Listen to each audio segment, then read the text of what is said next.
అందరికీ నమస్కారం. ఆంధ్ర రాష్ట్రంలో గత వారం రోజులుగా వర్షాలు సృష్టిస్తున్న బీభత్సాన్ని మనం అందరం చూస్తున్నాం. కోస్తాంధ్రలో అయితే ఏమి, ఉభయ గోదావరి జిల్లాలు అయితే ఏమి, విశాఖ ప్రాంతం అయితే ఏమి, ఏజెన్సీ ప్రాంతం అయితేనేమి, ఇలా అన్ని దాదాపుగా మునిగిపోయాయి. లక్షల ఎకరాలలో పంట నష్టం జరిగింది. వేల కోట్ల ఆస్తి నష్టం కూడా జరిగింది. అసలే మన రాష్ట్రంలో రైతాంగం మొత్తం చితికిపోయి ఉన్న పరిస్థితి. చితికిపోయి ఉన్న రైతుల మీద మళ్ళీ పిడుగుపడ్డట్టు అయింది. ఆంధ్ర రాష్ట్రంలో రైతులకు విలువ లేదు, పండించిన పంటకి గిట్టుబాటు ధర లేదు. గత 5 సంవత్సరాలుగా రైతులు వైసీపీ సర్కార్లో జగన్మోహన్ రెడ్డి గారు చేసిన నిర్లక్ష్యంలో ఎంత చితికిపోయి ఉన్నారో అందరం చూసాం. రాజశేఖర రెడ్డి గారు ముఖ్యమంత్రిగా 5 సంవత్సరాలే ఉన్నా 5 సంవత్సరాలలో రైతుకు పెద్దపీట వేశాడు, రైతుల్ని ఆదుకున్నాడు, రైతులకు రుణమాఫీ చేశాడు. ఎన్నో పథకాలు రైతుల కోసమే చేసిన వ్యక్తి, రైతు పక్షపాతిగా నిలిచిన వ్యక్తి రాజశేఖర రెడ్డి గారు. కనీసం రాజశేఖర రెడ్డి గారు మొదలుపెట్టిన జలయజ్ఞం కూడా జగన్మోహన్ రెడ్డి గారు అధికారం లేకొచ్చిన 6 నెలలకే పూర్తి చేస్తామని చెప్పి కూడా విస్మరించాడు.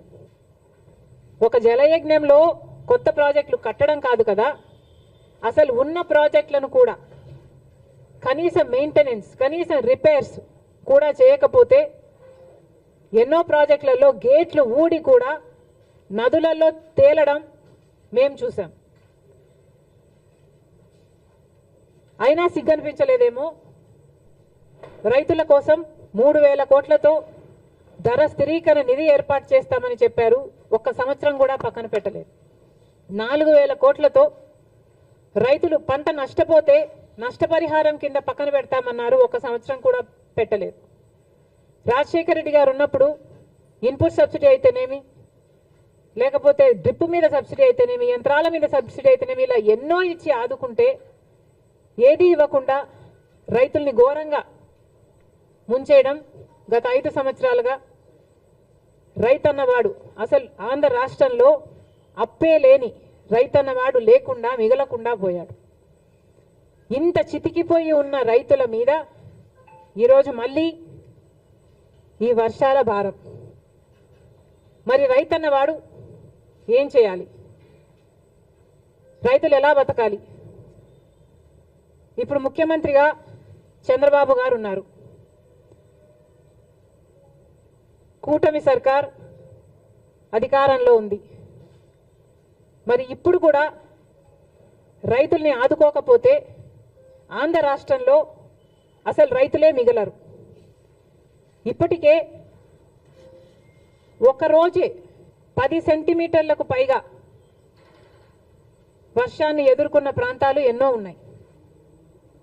అసలు చాలా మటుకు రైతులు మళ్ళీ పంట వేసుకోలేని పరిస్థితిలో కూడా ఉన్నారు. అంటే మట్టి పుడుకుపోయి, అంటే వేసిన పంట నష్టపోవడం ఒక ఎత్తు అయితే, మళ్ళీ ఈ వర్షాలు అయిపోయిన తర్వాత పంట వేసుకోలేని పరిస్థితులు కూడా ఎంతోమంది రైతులు ఎదుర్కొంటున్నారు. మరి ఇలాంటి వాళ్ళ పరిస్థితి ఏమిటి? మళ్ళీ చెప్తున్నాం, కూటమి సర్కార్ అధికారంలో ఉంది. చంద్రబాబు గారు ముఖ్యమంత్రిగా ఉన్నారు. ముఖ్యమంత్రిగా ఉన్న చంద్రబాబు గారు మన రైతుల గురించి, వాళ్ళ పరిస్థితిని గురించి ఆలోచించాల్సిన అవసరం ఉంది. రైతులను ఆదుకోవాల్సిన అవసరం ఉంది. కూటమి సర్కారు అధికారంలో ఉంది. అయినా కూడా బీజేపీ వైఖరి మన పట్ల ఎలా ఉందో ఒకసారి ఆలోచన చేయండి. నేషనల్ డిజాస్టర్ ఎన్డీఆర్ఎఫ్ బలగాలు మన రాష్ట్రాలకి ఎంతమంది వచ్చారు, ఎంతమందిని ఆదుకున్నారు? ఇదే వర్షాలు ఒకవేళ యూపీలోనో గుజరాత్లోనో పడితే అక్కడ ఎంతమంది బలగాలు ఉన్నారు? మన రాష్ట్రం అయితే ఎందుకు ఈ సవతి తల్లి ప్రేమ? ఇంకెన్నాళ్ళు? గత 10 సంవత్సరాలుగా బీజేపీ ప్రభుత్వం కేంద్రంలో అధికారంలో ఉండి కూడా మనకు ఒక్క మేలు కూడా చేయకపోగా ప్రతి విషయంలోనూ మోసం చేసుకుంటూనే వచ్చింది. మరి అలాంటి బీజేపీతో చంద్రబాబు గారు కూటమి కట్టారు. ఆ కూటమి ఇప్పుడు అధికారంలో ఉంది. మరి ఇప్పుడైనా మన రైతుల్ని ఆదుకోకపోతే మన రైతులు నిజంగానే చితికిపోతారు. దయచేసి చంద్రబాబు గారు దీన్ని ఒక మామూలు వర్షంగానో వర్షాకాలం వర్షంగానో చూడకుండా రాష్ట్ర విపత్తుగా దీన్ని పరిగణలోకి తీసుకొని ప్రతి రైతుకి ఏం కాంపెన్సేషన్ ఇస్తారు, ఎంతమంది రైతులు నష్టపోయారు, ఎన్ని ఎకరాలలో పంట నష్టం జరిగింది, ఎన్ని వేల కోట్ల ఆస్తి నష్టం జరిగింది, ఇవన్నీ వెంటనే లెక్కలు వేసి రైతులను ఆదుకోవాల్సిన అవసరం చంద్రబాబు గారికి ఉంది. చంద్రబాబు గారు పక్క రాష్ట్రంలో తెలంగాణ రాష్ట్రంలో రైతుల కోసం ఆ ప్రభుత్వం రుణమాఫీ కూడా చేయడానికి సిద్ధపడింది. మాకు చెప్పుకోవడానికి గర్వంగా ఉంది. అవతల తెలంగాణలో రేవంత్ రెడ్డి గారు ముఖ్యమంత్రిగా ఉన్నారు. కాంగ్రెస్ పార్టీ అధికారంలోకి వస్తే కాంగ్రెస్ పార్టీ రైతులకి రుణమాఫీ చేస్తుంది అని రాహుల్ గాంధీ గారు మీటింగ్ పెట్టి మరి ఎన్నికల ముందు చెప్పడం జరిగింది. ఆ వాగ్దానాన్ని ఈరోజు రేవంత్ రెడ్డి గారు నిలబెట్టుకోవడం జరిగింది. దాదాపు 40,000 రైతు కుటుంబాలను రుణ విముక్తుల్ని చేయడానికి సాహసం చేసింది రేవంత్ రెడ్డి గారి ప్రభుత్వం. ఒకప్పుడు రాజశేఖర్ రెడ్డి గారు ముఖ్యమంత్రిగా ఉండగా సోనియా గాంధీ గారి నాయకత్వంలో, మన్మోహన్ సింగ్ గారి నాయకత్వంలో దేశం మొత్తం మీద రుణమాఫీ చేసిన ఘనత ఒక్క కాంగ్రెస్ పార్టీది మాత్రమే. మళ్ళీ ఈరోజు రాజశేఖర్ రెడ్డి గారు రుణమాఫీ చేసినట్టుగానే అవతల తెలుగు ప్రజలకు రేవంత్ రెడ్డి గారు మళ్ళీ రుణమాఫీ చేయ తలపెట్టారు. అందుకు మనస్ఫూర్తిగా అభినందిస్తూ ఇక్కడ కూడా ఎందుకు చేయకూడదు అని చంద్రబాబు గారిని ప్రశ్నిస్తున్నాం. డబుల్ ఇంజన్ సర్కార్ అని మీరు అంటున్నారు. మరి కూటమి సర్కారు డబుల్ ఇంజన్ సర్కార్ అయినప్పుడు మన రైతుల్ని మీరు ఆదుకోవడంలో తప్పేముంది? మీ మేనిఫెస్టోలో లేకపోయి ఉండొచ్చు రుణమాఫీ, కానీ మన రైతుల పరిస్థితి ఏమిటో ఒకసారి కళ్ళు తెరిచి చూడాల్సిన అవసరం ఉంది. నిజంగానే మన రైతులు చితికిపోయి ఉన్నారు. అప్పులేని వాడు లప్పులేని రైతు లేనే లేడు ఈరోజు ఆంధ్ర రాష్ట్రంలో. ఏ రైతుని అడిగినా లక్షలలో అప్పుంది. రైతు పర్ క్యాపిటా డెట్ ఆంధ్ర రాష్ట్రంలో దేశం అన్నిట్లో అందరికంటే ఎక్కువ ఉంది. దాదాపు ప్రతి రైతుకి 2,50,000 రూపాయలు అప్పుంది. మరి ప్రభుత్వం ఆదుకోవాల్సిన అవసరం లేదా? ఏ ప్రభుత్వం అయితే ఈరోజు కేంద్రంలో అధికారంలో ఉందో ఆ ప్రభుత్వానికి ఆంధ్ర రాష్ట్రం నుంచి 25 ఎంపీలను, కూటమి ఎంపీలు 21 అయితే వైసీపీ ఎంపీలు 4, మొత్తం 25 మంది బీజేపీకే మద్దతు. అంటే 25 ఎంపీలను బీజేపీ ప్రభుత్వం వాడుకుంటుంది అధికారంలో ఉండడానికి. కానీ ఒక్కసారి కూడా ఒక్క మేలు కూడా గత 10 సంవత్సరాలలో చేసింది లేదు. ఇదే పరిస్థితే కేంద్రంలో ప్రభుత్వంలో ఉండడానికి మన ఎంపీలను వాడుకోవడం తప్ప మనకు ఒక్క మేలు కూడా చేసింది లేదు బీజేపీ. మరి అలాంటి వాళ్ళతో కూటమి కట్టారు చంద్రబాబు గారు. సరే, కడితే కట్టారు, అది మీ ఇష్టం. కానీ మన రైతులకు కూడా రుణమాఫీ చేయాల్సిన అవసరం ఉంది. మీరు వాళ్ళతో మాట్లాడతారో, బుజ్జకిస్తారో, ఒప్పిస్తారో, కొట్లాడతారో, ఏది చేసైనా సరే మన రైతులకు కూడా రుణమాఫీ చేసేటట్టు చంద్రబాబు గారు ప్రయత్నించాలని కాంగ్రెస్ పార్టీ డిమాండ్ చేస్తుంది.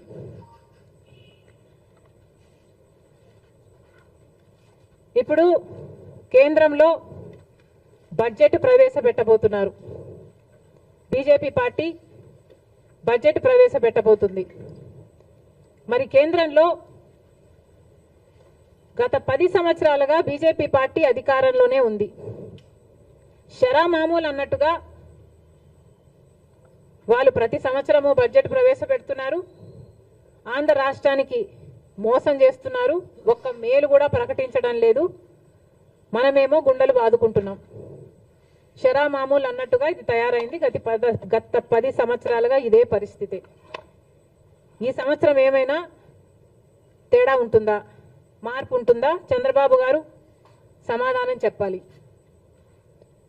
గత 10 సంవత్సరాలుగా బీజేపీ పార్టీ మనకిచ్చిన హామీలలో ఒక్క హామీ కూడా నెరవేర్చలేదు. మరి ఈ సంవత్సరమైనా ఇప్పుడైనా కూటమి కట్టినందుకైనా బీజేపీ పార్టీ కేంద్ర బడ్జెట్లో ఆంధ్ర రాష్ట్రానికి ఏం చేయబోతుంది అని కాంగ్రెస్ పార్టీ ప్రశ్నిస్తుంది. పోలవరం ప్రాజెక్టు తీసుకుంటే పోలవరం ప్రాజెక్టుకు సంబంధించి మేము డబ్బులు ఇచ్చేసాము అని కేంద్రం చెప్తుంది. మరి ఇంకా ప్రాజెక్టే పూర్తి కాలేదు. ఈ పరిస్థితుల్లోనే మేము ఇచ్చేసాము, డబ్బులు లేవు, ఇయ్యము అని మీరు చెప్తున్నట్ట. అంటే మా పోలవరం పరిస్థితి ఏమిటి? ప్రజలకు క్లారిటీ ఇవ్వాల్సిన అవసరం ఉంది. రాజధాని కథ ఏమిటి? రాజధాని కట్టుకోవాల్సిన అవసరం ఉంది. 2014లో చంద్రబాబు గారు చెప్పిన మాట 50,000 కోట్ల రూపాయలు కావాలి రాజధానికి అని. అదే ఇప్పుడు లెక్కేసుకుంటే కనీసం 1,00,000 కోట్ల రూపాయలైనా అవుతుంది. మరి ఆ లెక్కన మా రాజధాని ఎప్పుడు అవుతుందో, బీజేపీ పార్టీ మీరు డబ్బులు ఎప్పుడు ఇస్తారో కూటమి కట్టినందుకు చంద్రబాబు గారు బీజేపీ పార్టీ కలిసి సమాధానం ఇవ్వాల్సిన అవసరం ఉంది. వైజాగ్ స్టీల్కు సంబంధించి గత ప్రభుత్వం వైసీపీ ప్రభుత్వం అయితే మాకేమి సంబంధమే లేదు, ప్రైవేటైజ్ అయితే అయిపోనియండి అన్నట్టుగా వ్యవహరించారు. అసలు మా దగ్గర డబ్బులు లేవు అని ఎలక్షన్ క్యాంపెయిన్లో జగన్మోహన్ రెడ్డి గారి దగ్గరికి వెళ్ళి అడిగితే ఆయన అన్నారంట, అవునా నష్టాలలో ఉందా అని ఆశ్చర్యపోయాడట. అలాంటి ప్రభుత్వం నుంచి ఇప్పుడు కూటమి ప్రభుత్వం వైజాగ్ స్టీల్ గురించి కొంతమంది ప్రైవేటైజ్ అవుతుందని కాదని అధికారంలో ఉన్న వాళ్ళే చెప్పి కన్ఫ్యూజ్ చేయగా నిన్న ఇంకొక మంత్రి ప్రైవేటైజ్ చేయబోము అన్నారు. మంచిది సార్, ప్రైవేటైజ్ చేయడానికి వీలు కూడా లేదు, మేమెవరం ఒప్పుకోము. ప్రైవేటైజ్ చేయకపోయినా విశాఖ స్టీల్కు సంబంధించిన క్యాప్టివ్ మైన్స్ సంగతి ఏమిటి? క్యాప్టివ్ మైన్స్ ఏర్పాటు చేయాల్సిన అవసరం ఉంది. విశాఖ స్టీల్స్ నష్టాలలో నడుస్తుంది. కనీసం జీతాలు కూడా ఇచ్చుకోలేని పరిస్థితిలో వాళ్ళు ఉన్నారు. ఎప్పటికప్పుడు డబ్బులు కావాల్సి వచ్చినప్పుడల్లా వాళ్ళ భూమి అమ్ముకొని మరి వాళ్ళ జీతాలు ఇచ్చుకోవాల్సిన పరిస్థితికి అన్ని ప్రభుత్వాలు కలిసి వాళ్ళను దిగజార్చాయి. మరి ఇప్పటికైనా ఈ బడ్జెట్లోనైనా బీజేపీ విశాఖ స్టీల్ను ఆదుకుంటుందా? మన రాష్ట్రానికే కాదు దేశానికే గర్వకారణం విశాఖ స్టీల్. దయచేసి ఆదుకోవాలని చంద్రబాబు గారిని డిమాండ్ చేస్తున్నాం. ఈ బడ్జెట్లోనైనా బీజేపీతో ఆదుకునేలా చేయాలని చంద్రబాబు గారిని డిమాండ్ చేస్తున్నాం. ఇంకో పక్క విశాఖ రైల్వే జోన్కి భూములు ఇవ్వలేదని ఒకసారి బీజేపీ అంటే, భూములు ఇచ్చామని వైసీపీ అంటే, ఇలా ఒకరి మీద ఒకరు టెన్నిస్ బాల్ అన్నట్టు ఇటు నుంచి అటు అటు నుంచి ఇటు ఆడుకున్నారు 5 సంవత్సరాలు. ఇప్పుడు చెప్పండి, వైజాగ్ జోను రైల్వే జోన్ కథ ఏమిటి? ఎప్పుడు చేస్తారు? ఎంత ఇస్తారు? మాట్లాడాల్సిన అవసరం ఉంది. ఇదే కాకుండా ఉత్తరాంధ్రకైనా రాయలసీమకైనా స్పెషల్ ఎకనామిక్ ప్యాకేజీలు సంగతి ఏమిటి? ఎంత ఇస్తున్నారు? చంద్రబాబు గారు సంవత్సరానికి 1,00,000 కోట్లు ఇస్తే మా అవసరాలన్నీ తీరుతాయి నెక్స్ట్ 5 సంవత్సరాలకి అన్నట్టుగా మాట్లాడినట్లుంది. కానీ చంద్రబాబు గారిని ప్రశ్నిస్తున్నాం, సంవత్సరానికి 1,00,000 కోట్లు అంటే 5 సంవత్సరాలకు 5 లక్షల కోట్లు ఇస్తే ఎలా సరిపోతుందో చంద్రబాబు గారు ప్రజలకు వివరించాల్సిన అవసరం ఉంది. ఎందుకంటే కాంగ్రెస్ పార్టీ విభజన రోజున అన్ని హామీలకు మనీ ఈక్వివలెంట్ గా ట్రాన్స్లేట్ అయితే కనీసం 12 నుంచి 15 లక్షల కోట్ల రూపాయలు విలువ చేస్తాయి ఆంధ్ర రాష్ట్ర విభజన హక్కులు హామీలు అన్ని కలిపి అని ఒక అంచనా వేస్తే చంద్రబాబు గారు మాత్రం సంవత్సరానికి 1,00,000 కోట్లు ఇవ్వండి మేము సర్దుకుంటాం అన్న రీతిలో మాట్లాడడం సబబేనా? మనకు రావాల్సిన డబ్బుల్లో, మన రాష్ట్రానికి రావాల్సిన డబ్బుల్లో ఏ ఒక్క రూపాయి అయినా మనం ఎందుకు పోగొట్టుకోవాలి? చంద్రబాబు గారు, బీజేపీ సమాధానం చెప్పాలి. స్పెషల్ ఎకనామిక్ ప్యాకేజెస్ కింద మీరు ఎంత ఇస్తున్నారో క్లారిటీ ఇవ్వాల్సిన అవసరం ఉంది ఈ బడ్జెట్లో. కడప స్టీల్ ఫ్యాక్టరీ ఇంకా మొదలే కాలేదు, ఎడారిలాగా ఉంది ఆ ప్రాంతం. మరి మీరు డబ్బులు ఇవ్వాలి. బీజేపీ పార్టీ బడ్జెట్లో ఏం కేటాయిస్తుందో దానికి కూడా క్లారిటీ ఇవ్వాలి. బీజేపీ పార్టీ ఇవన్నీ ఆంధ్ర రాష్ట్రానికి సంబంధించిన ఇవన్నీ ఒక ఎత్తైతే, ఇక ప్రతిసారి చెట్టెక్కే బేతాళుడిలాగా ప్రత్యేక హోదా గత 10 సంవత్సరాలుగా గొంతు చించుకొని అరిచిన ప్రత్యేక హోదా అని బీజేపీ పార్టీ పట్టించుకోవటం లేదు. ఒకప్పుడు ఇదే ప్రత్యేక హోదా కోసం చంద్రబాబు గారు బీజేపీ పార్టీని విమర్శించి మట్టి తీసుకొచ్చారు, మా నోట్లో మట్టి కొట్టిపోయారు అని వ్యతిరేకించాడు. మరి అదే ప్రత్యేక హోదా గురించి మాట్లాడుతున్నాం చంద్రబాబు గారు. ప్రత్యేక హోదా గురించి ఏం చేయబోతున్నారో క్లారిటీ ఇవ్వండి. ప్రత్యేక హోదా లేకపోతే ఆంధ్ర రాష్ట్రానికి ఊపిరే లేనట్టు. ప్రత్యేక హోదా వస్తేనే మన బిడ్డల భవిష్యత్తు బాగుపడుతుంది. గత 10 సంవత్సరాలుగా చూసాము, మనకు ప్రత్యేక హోదా లేదు. ఈ ప్రత్యేక హోదా లేకపోవడం వల్ల కనీసం పట్టుమని కొత్తవి 10 పరిశ్రమలు కూడా రాలేదు ఆంధ్ర రాష్ట్రానికి. మరి ఇలాగే పోతే ఆంధ్ర రాష్ట్ర బిడ్డల భవిష్యత్తు ఏమైతుందో అందరూ ఆలోచించాల్సిన అవసరం ఉంది. ప్రత్యేక హోదా వస్తేనే మనకు రాయితీలు వస్తాయి, ట్యాక్స్ బెనిఫిట్స్ వస్తాయి, సబ్సిడీస్ వస్తాయి. ప్రత్యేక హోదా ఇచ్చిన రాష్ట్రాలలో వేల కొద్ది పరిశ్రమలు వచ్చాయి. మరి ఇవన్నీ రావాలి, జరగాలి అంటే ప్రత్యేక హోదా మనకు అవసరం. అలాంటి ప్రత్యేక హోదా కోసం ఏం చేస్తున్నారో, ప్రత్యేక హోదా కనీసం బీహారు మాకు ప్రత్యేక హోదా కావాలి అని వాళ్ళ మీద ఒత్తిడి తెస్తుంది అని వింటున్నాం. కానీ టీడీపీ మాత్రం ప్రత్యేక హోదా మనకు అవసరమే లేదన్నట్టుగా మాట్లాడకుండా పోవడం చాలా దురదృష్టకరం, చాలా అన్యాయం. దయచేసి ప్రత్యేక హోదా కోసం కొట్లాడాల్సిన అవసరం ఉంది. మన ఎంపీలను వాడుకొని ఈరోజు బీజేపీ పార్టీ అధికారంలో ఉంది కాబట్టి మన రాష్ట్రానికి ప్రత్యేక హోదా తెచ్చే బాధ్యత చంద్రబాబు గారి మీద ఉంది.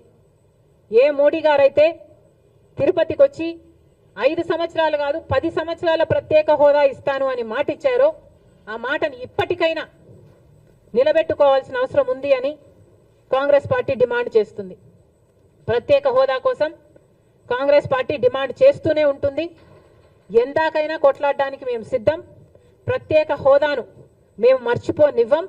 ప్రత్యేక హోదా ఆంధ్ర రాష్ట్రానికి ఊపిరి లాంటిదని మరొకసారి ఆంధ్ర రాష్ట్ర ప్రజలందరికీ మాటిస్తున్నాం. ప్రత్యేక హోదా కోసం కాంగ్రెస్ పార్టీ కొట్లాడుతూనే ఉంటుంది. Thank you.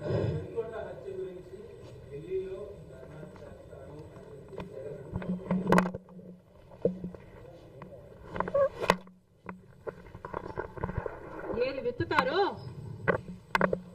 అదే కోస్తారు అని అంటారు. మరి జగన్మోహన్ రెడ్డి గారు హత్య రాజకీయాలు చేశారు, గొడ్డలి రాజకీయాలు చేశారు. హత్య చేయించిన వాళ్ళతో భుజాలు రాసుకొని తిరిగారు. సొంత చెల్లెళ్ళకే వెన్నుపోటు పొడిచారు. 5 కోట్ల మంది ఆంధ్ర రాష్ట్ర ప్రజలకు బీజేపీ పార్టీకి ప్రత్యేక హోదాను తాకట్టు పెట్టారు. ఈరోజు జగన్మోహన్ రెడ్డి గారు ఢిల్లీలో ధర్నా చేస్తారా? ప్రత్యేక హోదా కోసం ఎందుకు చేయలేదండి ధర్నాలు? 5 సంవత్సరాల మీద అధికారంలో ఉన్నారు కదా, మరి ఢిల్లీలో మీరు ప్రత్యేక హోదా కోసం ఎన్నిసార్లు ధర్నాలు చేశారు? ప్రత్యేక హోదా అసలు ఊసే లేకుండా చేశారు కదా. ప్రత్యేక హోదా గురించి మీరు ఏ రోజు పట్టించుకోలేదు, పోలవరం గురించి మీరు ఏ రోజు పట్టించుకోలేదు, రాజధాని గురించి అని చెప్పి 3 రాజధానులను కన్ఫ్యూజ్ చేశారు.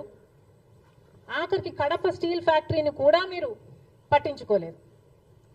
విశాఖ స్టీలు మన రాష్ట్రానికే తలమానికమైన అమ్మేస్తామన్నా కూడా పట్టించుకోలేదు. ఈరోజు మాత్రం ఢిల్లీకి వెళ్ళి ధర్నా చేస్తారట. మీ కార్యకర్తను చంపేస్తే ఢిల్లీకి వెళ్ళి మీరు ధర్నా చేస్తున్నారే, మరి మీ సొంత చిన్నాన్నను చంపేసినప్పుడు మీరు ఢిల్లీలో ఎందుకు ధర్నా చేయలేదు న్యాయం కోసం? జగన్మోహన్ రెడ్డి గారు సమాధానం చెప్పాలి. ఒకవైపు ఇక్కడ అసెంబ్లీ జరుగుతుంది. అసెంబ్లీ జరుగుతున్న సమయంలో మీరు అసెంబ్లీలో ఉండకుండా ఉండే ధైర్యం మీకు లేక ఇలా సాకులు వెతుక్కొని మీరు ఢిల్లీ వెళ్తామంటున్నారే. అంటే అసెంబ్లీలో ఏ బిల్లు ప్రవేశపెట్టినా అది ప్రజలకు వ్యతిరేకమైన అది పాస్ అయిపోవాలనా? మీరున్నదే 11 మంది. కనీసం ఆ బిల్స్ మీద డిస్కషన్ మీకు అవసరం లేదా? మీరు కొట్లాడాల్సిన అవసరం లేదా? ఏం ఆలోచన చేస్తున్నారు జగన్మోహన్ రెడ్డి గారు? అసలు ఈ వెనుకొండలో జరిగిన హత్య కూడా పొలిటికల్ మర్డర్ ఇది కానే కాదు, ఇది వ్యక్తిగత మర్డర్ అని కూడా అంటున్నారు కదా. మేము ఏదో సాక్షి మీడియానో లేకపోతే టీడీపీ మీడియానో పట్టుకొని మాట్లాడటం లేదు. మా ఎంక్వైరీలు మేము చేసుకొని న్యూట్రల్ మీడియాతో లోకల్గా మేము మాట్లాడిన తర్వాత మేము వచ్చిన కన్క్లూషన్ ఏమిటి అంటే ఇది వ్యక్తిగత మర్డర్. మొన్నటి వరకు కూడా హత్య చేసిన వాళ్ళు, హత్య గురైన వాళ్ళు ఇద్దరు వైసీపీతోనే ఉన్నారు. మరి అలాంటప్పుడు ఇది పొలిటికల్ మర్డర్ ఎలా అవుతుంది? ఈ పొలిటికల్ మర్డర్ అని మీరు చెప్పి మీరు ఢిల్లీకి వెళ్ళి ధర్నా చేస్తున్నారా? దేనికి?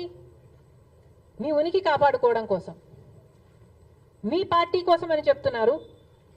ప్రజలు ఏం ఆలోచిస్తారు? ఈరోజు వరదలు వస్తున్నాయి మన రాష్ట్రంలో, వారిని వెళ్ళి పరామర్శించాలని మీకు అనిపించలేదు. కానీ వ్యక్తిగత మర్డర్లో మీ పార్టీకి సంబంధించిన ఇద్దరు కొట్టుకొని చచ్చిపోతే ఈరోజు మీరు ఢిల్లీకి వెళ్ళి ధర్నా చేస్తారా? ప్రజల కోసం మీరు ఎందుకు నిలబడలేదు?